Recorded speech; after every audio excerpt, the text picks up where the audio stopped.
آج کے بعد تمہیں تیل نہیں ملے گا. انہوں نے اس کے بھتیجے سے اس شاہ فیصل کو گولیاں لگوا دی. بیٹھا ہوا ہے اور وہ بچے کو مرنے کا انتظار کر رہا ہے. وہ گھر میں کمرے میں جا کے اس نے خودکشی کر لی تھی. شاہ فیصل کی مثال دیتا ہوں آپ کو, آپ کے مدینے کی مثال دیتا ہوں. تو وہ شاہ فیصل نے کیا کیا تھا, اس کو کیوں مروایا گیا تھا؟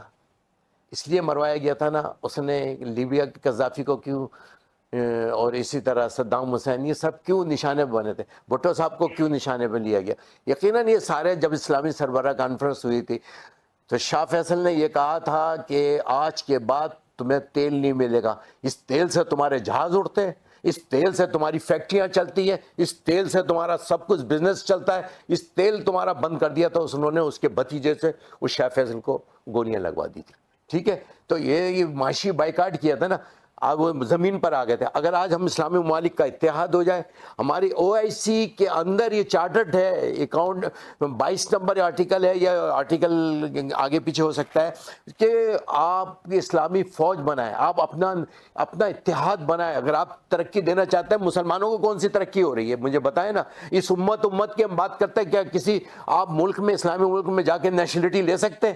آپ یورپ کی نیشنلٹی لے سکتے ہیں, آپ انگلینڈ کی نیشنلٹی لے سکتے ہیں, لیکن ہم امت کا نعرہ لگاتے ہیں. امت کے لیے ہمیں امت بننا ہوگا, حضور کی اس شریعت محمدی کو نافذ کرنا ہوگا. اسلامی نظام ہم جو کہتے ہیں اس میں عدل بھی ہے, انصاف بھی ہے, تعلیم بھی ہے.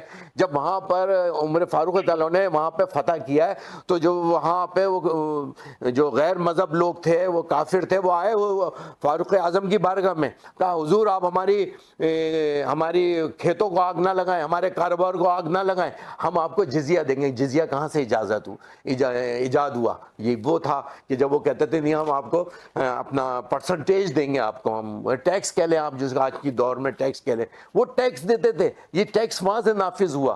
اور آپ نے ہمیشہ اسلام محبت, پیار, رواداری, صبر برداشت کر دیتا ہے. لیکن آج آپ بتائیں, ہم تو یہ اپنی نظر میں کہتے ہیں ہماری یہ تو بے غیرتی ہے کہ ہمارے کاروبار ان کے ساتھ, بزنس ان کے ساتھ, تعلیم ان کے ساتھ, پیٹرول ان کو, ڈیزل ان کو, سب کچھ ان کو ہم دے رہے ہیں. اب پھر ہم بولتے ہیں کہ پاکستان کی ایمان کا ایک تقاضا ہے کہ حضور نے فرمایا نا جسم ایک جسم کے مانند ہے مسلمان.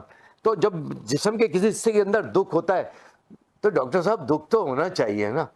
اتنی غیرت, کلمے کی غیرت بھی نہیں رہی, اس کلمہ پڑھنے والے کی غیرت بھی نہیں بچی ہمارے پاس. ہم ان لوگوں کے ساتھ کاروبار, بزنس, مسلمان بھوک مرا. ایک انگریز صرف اس لیے تصویر کھینچ رہا تھا, اس کو دنیا کا لاکھوں کروڑوں ڈالر اس کو ملے, صرف اس لیے کہ اس نے تصویر یہ کھینچی تھی کہ گدھ بیٹھا ہوا ہے اور وہ بچے کو مرنے کا انتظار کر رہا ہے کہ بچہ مرے. تو وہ خالی اتنی دیر تک صرف فوٹوگرافر یہ تصویر لے کر رہا, اس کو لاکھوں ڈالر ملے. لیکن اس کے بعد اس نے خودکشی کی تھی, ڈالر بھی اس کے کام نہیں آئے تھے. کہ کسی نے ایک سوال کیا تھا, یہ بتاؤ کہ جو وہ بچہ مر رہا تھا اور تم تصویر کھینچ رہے تھے, تو تم نے کیا کیا اس بچے کے لیے؟ تم نے کیا کیا اس بچے کے لیے؟ تصویر کھینچتے رہے لاکھوں ڈالر کے لیے کہ دنیا میں یہ وائرل ہوگی تصویر کہ گدھ نے ایک بچے کو کھاتے ہوئے. یہ تم نے اس وقت کیا کردار ادا کیا؟ وہ گھر میں کمرے میں جا کے اس نے خودکشی کر لی تھی.